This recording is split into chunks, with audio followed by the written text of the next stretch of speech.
Oh, hey, is it time for the volunteer fair already? Man, I better get changed. One sec. Oh. TV magic never gets the hat right. 1 second. All right, that's better. Let's get started. Cue the graphic.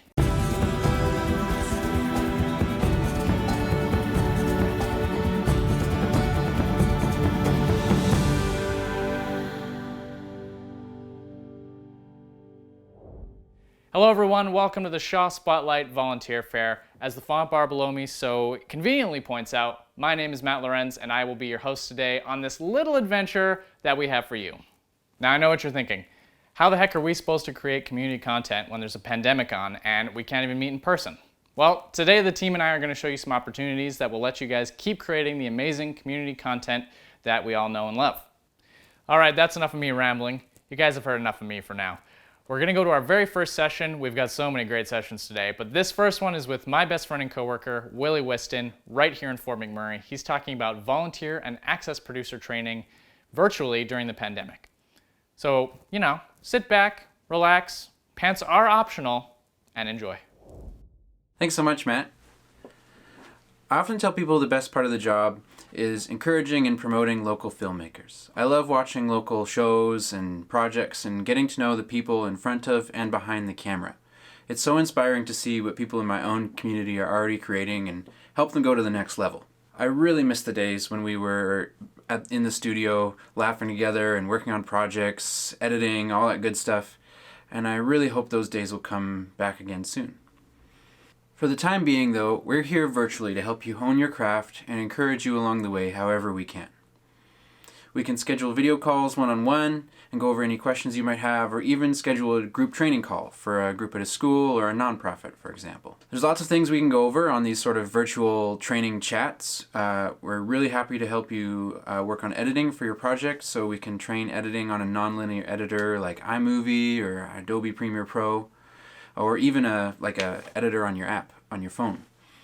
We can go over camera basics, like setting good exposure, how to get good lighting, or even how to work with audio, microphones and room treatment and stuff like that to get the best possible audio quality you can get for your video. We're pretty big camera nerds, so if you ever just want to chat gear too, we'd love to help you figure out maybe what to get for your next COVID purchase. You also don't need a fancy camera. We would love to help you get the best possible image you can get for your video project with a phone or even a webcam. Maybe you want to take advantage of the lighting you already have in your own house without having to buy anything else to up the quality of your video calls. I reached out to a good friend and longtime volunteer to do a little demonstration.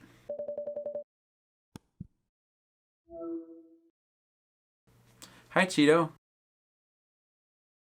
Cheeto had some questions about her latest video project.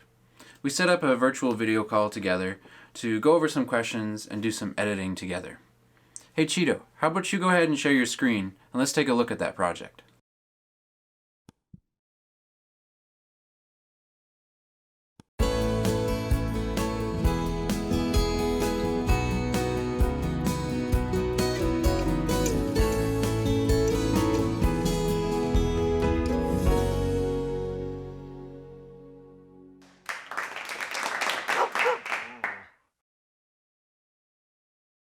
Whoa, that's a fabulous work of art you've got there. It's positively inspiring.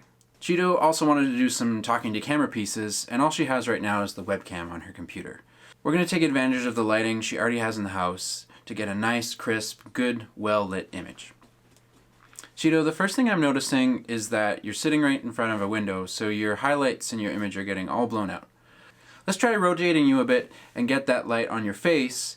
And while we're at it, let's also turn off all the overhead lights to get rid of competing color temperatures and hopefully get rid of some shadows on your eyes. That looks great. Thanks for all your help, Cheeto. Bye. I'm really grateful for the technology we have during this season during the pandemic so that we can still connect virtually and make some really cool art. One really powerful tool for doing shows where you might want to add an interview element over a video call is a piece of software called OBS.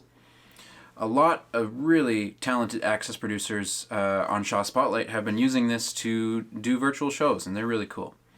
So next up is Matt Salerno, total tech whiz and awesome guy, to teach us a little bit about it. Over to you, Matt. Thanks, Willie. You know, as you may know, with the current climate of the world, some of our larger scale studio productions are currently off limits to us right now. However, one thing that we can do is using computers and some free available software to us, we can actually create really incredible studio-like production shows completely remotely. And that is something that we can show you how to do here at Shaw Spotlight. Check this out. The program that we use here at Shaw is called Open Broadcast Software, or OBS. It's a free recording program that gives us a ton of creativity in creating a remote show. There are 4 primary elements of the program that we need to use to build our show. The canvas is our main recording area. This is where we're going to arrange all of our elements to actually create the look of the show. This is comparable to the program feed we would have in our studio. The scenes are where we can create different layout presets for our canvas. Each scene has its own separate canvas from one another, and we can freely switch between them. This is similar to how we would switch different sources on a production switcher in our studio. Within each scene, there is its own source list. Sources are the individual media elements that actually get added to the canvas. These can be things like remote webcam feeds, local video feeds, titles, graphics, or text. These are similar to how our production switcher would have multiple cameras as well as different replay and media elements that we could switch to. All these elements are what enable us to build a show within OBS. For example, a typical interview-style show may go something like the following. Our intro would be a scene containing the media source with our title card. From there, we could then switch to one of our 3 camera scenes, a single shot of our guest, a single shot of our host, and maybe a side-by-side of the 2.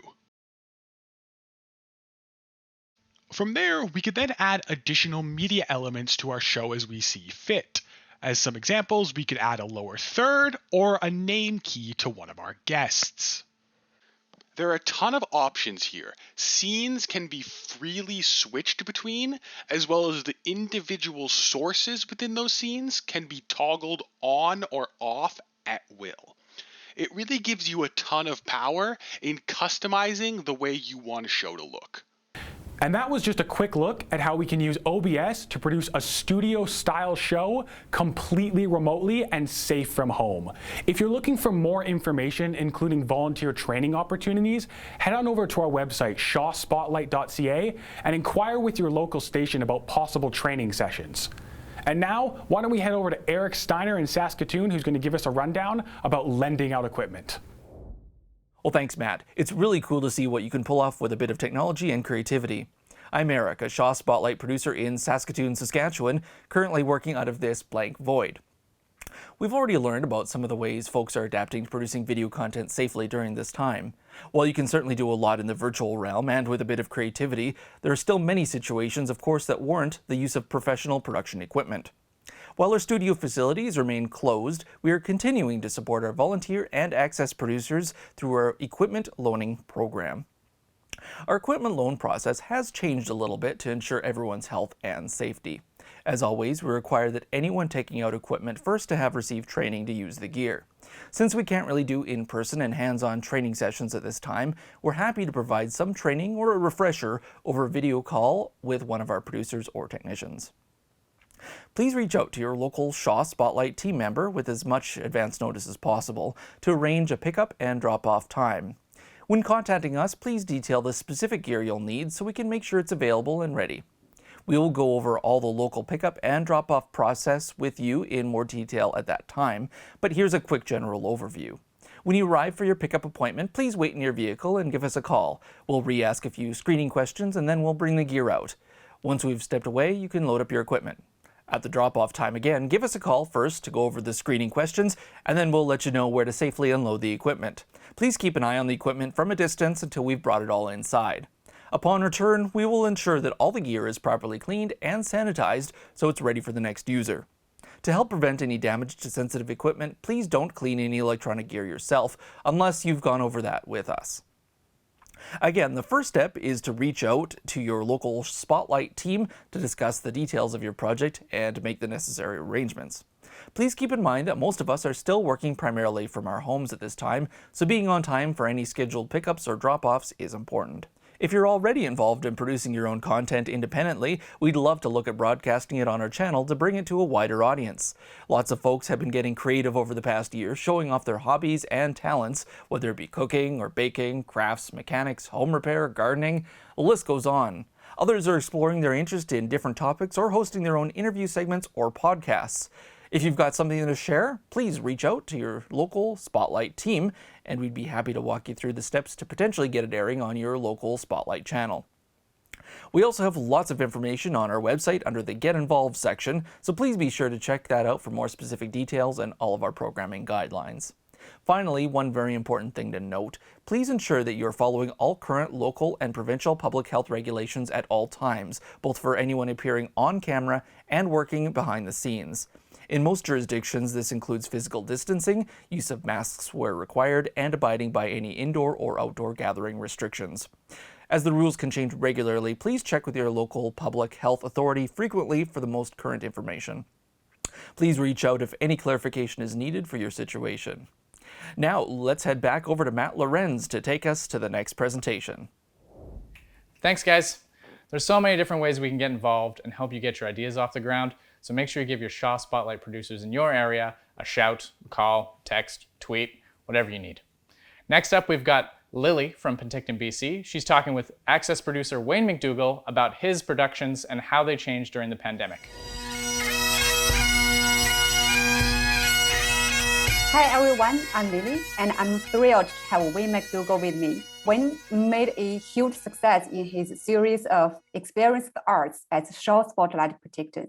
So today, we're going to have him tell us about his experience of producing this show. Well, I am with the Penticton Scottish Festival Society, and it's a local nonprofit group that annually puts on a Highland Games, so a theme of Celtic arts and athletics and bagpipes and such. That you might see around the world in different towns. Well, the one in Penticton is the one we would run. Well, of course, COVID changes everything. So we couldn't get people together. So we thought, well, how can we experience the arts and get people to help share some of the culture and whatnot? So the first thing we thought of is take someone with a level of skill and interviews and all this kind of thing. So right away, I volunteered to be part of this. It's pretty exciting. And next thing we did is approach Shaw Spotlight, and they were very keen to participate and with the equipment and broadcast time and whatnot. So then we reached out to the pipe bands and the Highland dancers and the Irish dancers and these kind of different cultural and the people that cook things that are Scottish and whatnot, and found lots of content available. We were hoping to do a single show, but as it turned out, the requests to be on the show kept coming and coming. And so there was enough content to actually make 7 one-hour shows. So it turned out to be an entire series, which we found, again, partnering with Shaw Spotlight and the availability of equipment and partnering with Lily, from Shaw staff came out to help with some of the productions was really successful and really well received. Cool. I highly recommend everybody to go check out the show. And you mentioned that there was some equipment Shaw Spotlight provided for your production. Tell me about what that process was like. Right. So instead of coming to the Shaw office and I guess in having volunteer training and then working with other people, anything that you're working with or together, that's out with COVID. So everything is done separate. So what was available was an equipment loan program. What I specifically requested was some of the equipment that I had worked with before, because I have worked in television somewhat with Shaw. And so the broadcast equipment that I was very familiar with was available.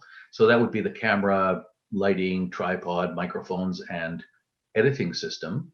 And what I thought was really, really a benefit with this was when we were booking some of these recordings, they would say, oh, well, the weather's not very good, so the pipe band can't meet outside. So of course, with COVID, everything is outdoors, socially distanced, all this kind of thing, and borrowing the equipment. And we'd say, well, it can't be tomorrow at noon, it has to be Thursday afternoon. So suddenly all these, we booked 15 shoots and 8 of them got canceled and postponed and whatnot. So having ready access to the equipment was extremely handy, because I could be fairly flexible and go do that, and not need, to coordinate all that repeated visits to the Shaw office to get the equipment and bring it back and take it out again and bring it back. So I was able to have the equipment over a couple of months duration, I think, during this production in the fall. Yeah, COVID changed everything. So how was that different than it would have been in a normal year? I think in a normal year, there's people are very busy, and they're scheduling something and then they go do it. So if you can't meet them at that day and that time, that opportunity might be lost. So when things are shut down temporarily and people are standing by, they tend to be quite anxious to do something. So if we could essentially put together large numbers of people on the screen without actually putting them together physically. So in doing that, we would do individual interviews and individual recordings of one artist that makes furniture that look like bagpipes, for example. So in the course of watching the video show, you could see many people participating, something like what you would experience if you came to our live event. So that was our hope, is to keep that kind of culture and enthusiasm going. Thank you so much, Wayne. Really appreciate your hard work and dedication. Hope there will be more opportunities to work with you in the future. Thank you so much again. Take care. Thanks, Lily. A great producer, making it work during such a weird, crazy time for any kind of productions. Now, I know you guys have probably been waiting for me to come back on and you want me to stick around, but time's a wasting, so we're not going to do that. We're going to go right over to Access producer and special guest host Matt Carter. He brought along some of his producer friends, and they're going to talk about what they do, why they do it, probably how awesome it is. So take it away, Matt. Man, it is really weird saying my name and throwing to somebody else. So weird. Thanks very, very much, my fellow Matt, and hello everyone from Nanaimo, British Columbia. Thank you for joining us at the Shaw Spotlight Virtual Fair.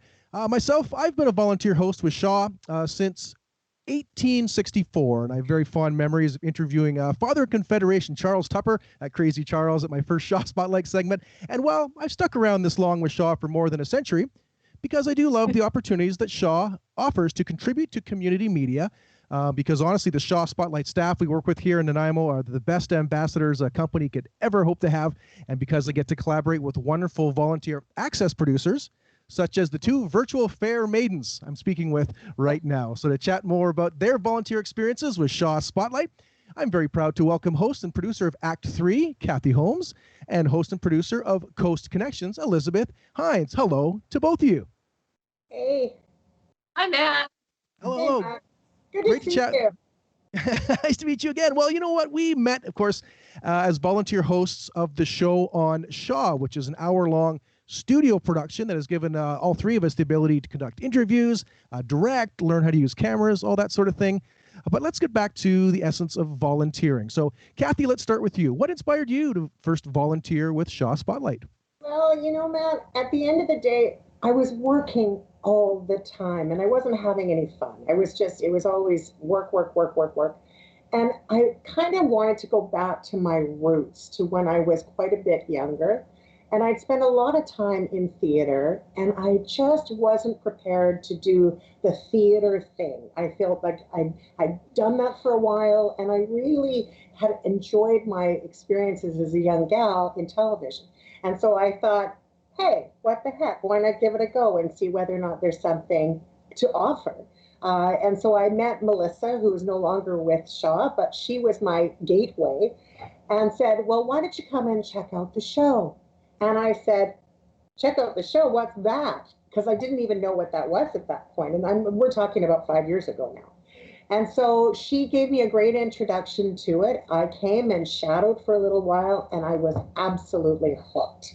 That was it. I became a Shaw volunteer, and I've been there ever since. Great. Obviously, it's from the NIMO, wonderful 5 years plus now having you involved. Liz, what about you? What brought you to volunteer with Shaw? Well, Matt, I was in the corporate world for almost 30 years, which can be, a fantastic experience on many levels, but also a real grinder on many levels. I retired about 5 years ago. And after about 6 months of retirement, I thought, you know what? I need something to keep me current, connected, and curious. And Melissa from Shaw contacted me and asked me if we wanted to get involved, and I did, and I haven't looked back. It's been almost 5 years now, and we're heading into our 75th episode of Coast Connections, and I couldn't be happier to be on board with the crew and doing this wonderful work to highlight the amazing things that are happening in our community. Absolutely, yeah. Let's talk about that Coast Connections program right now. And for those folks not, of course, in this area, it's a show that gets local viewers really in the know about current events and issues, which is why we also call it the Heinz Catch-Up. The Heinz Catch-Up. Anyways, please, while I get my hot dog and burger ready, tell us about what Coast Connections is all about. Well, there's more than 57 reasons why you should watch, Matt. So we have a great variety of guests. We have everybody from astronomers to scientists to conservationists. Everyone from a 9-year-old lad who lost his foot in a very bad accident. He was with the war amps, to a 90-year-old gentleman who climbs eagle trees and builds artificial nests, for goodness sake.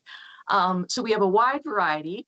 I like to focus on topics that sort of highlight the good things that people are doing out there. There's enough other news on other channels that you can get. And also people that are doing things for not-for-profit. And there's just no end to topics and incredibly interesting people that I've tapped into. And it's really enriched my life. And it's kept me current, connected, and curious. And I hope it's the same for the viewers as well.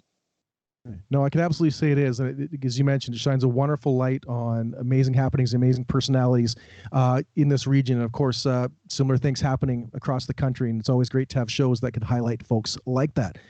Kathy, I'm going to turn over to you for a sec now. Mike Holmes of Holmes and Holmes, to the kind of energy that Kathy, that you have, and you're pretty good with home renos as well. So tell us about your show, Act 3. Well, thank you, Matt. I mean, you have no idea how often I hear that, actually. And very often I'm asked whether or not I'm married to the guy, and I am not. Just to clarify things, I am not. Act 3 is really about bringing life into the third stage of life. So many of us, as we get older, really struggle with trying to make sense of things and not wanting to sit at home and really do nothing, especially during COVID. It's been very, very challenging. But beyond that, as we age, we want to look at the best of ourselves and explore the best of ourselves. And sometimes we need a mentor to do that. And so my guests are people that are exactly that. They're mentors. They're people that are doing something very fabulous with their lives. And they're giving us, our audience, the opportunity to say, hey, wait a minute, if they can do something cool like that, I've got a very cool story too. And so they can share their stories with our audiences as well. So Act 3 really starts as a love fest, going back to my mother, who has passed away now. I remember her watching television, the old Ida Clarkson show. My first show was called Wise Folks, and there was some transition in that. And so Act 3 is my second opportunity at bringing a show to Shaw Television. So it's been a very exciting time. However, it hasn't gone easily. With COVID-19, we started the show and the building of it pretty much right at the very moment that COVID shut the world down. So it has been quite a challenge. It's a whole year, in fact, and we're about to show our first episode coming up in the next week or so. No, very wonderful. Again, the keyword almost seems to be pivot for everyone. You've been able to pivot that to a pandemic program, or making that still happen. Liz, what about you? How have you had to change how you produce your show here during the pandemic? Well, Matt, we went from Coast Connections to Coast Connections. And that was one of the pleasures of doing this virtually. is we've had guests from as far away as Halifax, and there was a carver in Nunavut that was going to be on the show, but his Wi-Fi connection is still a bit wobbly. So we're still hoping to incorporate him during the pandemic once his connection, his coast connection, gets a little stronger, and we'll have him on as well. It's been a challenge because I really miss the studio atmosphere and the energy from the crew. And I think our guests sort of miss that as well, too, because it's a more dynamic experience. But I have to say that the positive side of doing this virtually is that I can get guests from anywhere. People don't have to travel in for an evening sitting at our studio here in Nanaimo. We can connect any time of the day to suit their schedules. And it's, very green because no one's traveling, leaving any, carbon footprint. So it's a very eco-friendly, very expansive time that we're in right now. Very well said. As we wrap up here, I definitely want to mention, it seems connection really is the theme to this, not only in the name of the program, but meant for us to connect as Shaw volunteers, to connect with people in our communities, to share those stories. Kathy, you talked about connecting, the family connection, really pushing your show forward. So that's really a wonderful, again, side effect. Yes, we learn about making TV, but those connections with family, friends, community, fellow volunteers is really so much valuable. It's the friends we made along the way. All right, so thank you so much, Kathy and Liz, for chatting with me here, and thank you to all the Shaw staff and volunteers putting the Shaw Spotlight virtual fair together. Let's throw things back now to the mean streets of Fort McMurray and our host, Matt Lorenz. Thanks, Matt, and everyone else who's been on the show today. Thank you so much. We couldn't have done it without you.